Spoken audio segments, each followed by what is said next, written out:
Welcome to the Ville, Yankeeville. Welcome back, everyone, back to the YouTube channel. If you're new here, to like, subscribe at the end of the video if you like the video. And let's get into the topic today. So, breaking news, Cody Bellinger, obviously he resigned today. He came back to the team on a 5-year deal. I know that in free agency, he was seeking somewhere between 7 and 8 years, but he settled re-signing with the Yankees for about a 5-year deal for $162.5 million with a $20 million signing bonus and then an opt-out after year 2 or year 3 and a full no trade clause. So that's a very good contract for the Yankees for the value for Cody Bellinger.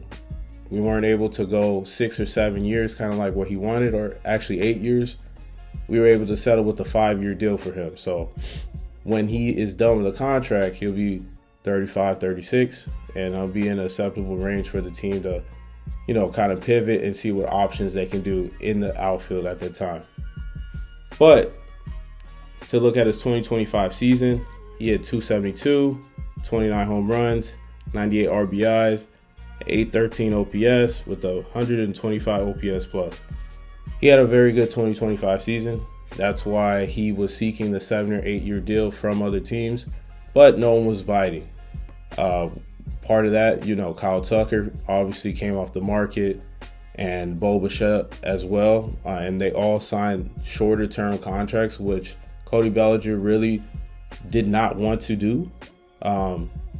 Obviously, Cody Bellinger wanted the long-term security, it makes sense. He's 30 going on 31. He wants to have one last really good contract for himself so that he can secure money for his family and obviously to end his career. So the shorter term contracts really put him in a predicament as it set the market, and the 7 or 8 year deal really didn't look realistic for him. So he had to settle with the 5-year deal with the Yankees, and he's back on the team. And it's really good to have him back because the Yankees kind of got themselves in a predicament where all the other options came off the table and Cody Bellinger was stringing us along with Scott Boras. So we're here and Cody Bellinger's back on the team.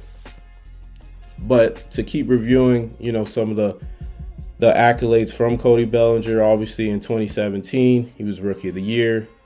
2017 and 2019, he was an NL All-Star. 2019 and 2023, he was an NL Silver Slugger. And then in 2019, he got a Gold Glove and he won the NL MVP.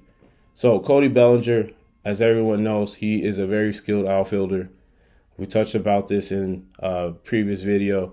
He's an outfielder that can play all 3 positions, left, right, center. He can play first base. Cody Bellinger can kind of do it all. He's basically like a Swiss Army knife in a way. He was always the first option for the Yankees. So, the Yankees got their guy after a lot of extended negotiations with Scott Boras, Cody Bellinger. The Mets were in the mix. The Dodgers were in the mix. And it just came down to basically the years. So the Yankees were able to not outbid themselves, and they stood true, and Cody Bellinger ultimately had to go with the 5-year deal. But when it comes to, like I said, with the prolonged free agent negotiation, it kind of put the Yankees in a bad situation as far as evaluating other people on the free agent market. Cody Bellinger, obviously, he was a good talent, but he was not the best available talent on the market. We had Bo Bichette, we had Kyle Tucker, we had other options as well. But those other options fell before him, and then it only left Cody Bellinger and the Yankees. So the Yankees weren't able to pivot and add in addition to Cody Bellinger. They had to wait on Cody Bellinger to kind of see what he was going to do. So it kind of put the Yankees in a really big pickle, and it worked out. But if it didn't work out and the Yankees didn't get Cody Bellinger at all, the Yankees would have been left with no one, and they would have to pivot to the trade market and kind of see what they could have evaluated and brought onto the team after that. But when it comes to the 2025 and 2026 free agent opt-out trend, like I mentioned before, it really affected Cody Bellinger's market. He wanted the 8-year deal, but he could not have it because of the other bigger stars in the market that set the trend. Kyle Tucker, 4-year deal, crazy amount of money, like over $60 a year. And then also Bo Bichette signs a 3-year deal, over $42 million, with a bunch of opt-outs. So the opt-out trend with the shorter term contract is really setting the market, especially going into 2027 with the contract negotiations and a potential lockout. So Cody Bellinger, it's great to see him back on the team, but at the same time, it kind of felt like Cody was really evaluating all his options, which he should. He's a free agent, but the Yankees really had to bring him back in order to really rationalize to the fan base, like, hey, we're bringing back Cody Bellinger. It's not moving the ticker at all for the team, but, you know, we're not getting any worse. But if we lost Cody Bellinger, the team would have got significantly worse, and there would have been no options on the market to replace him with.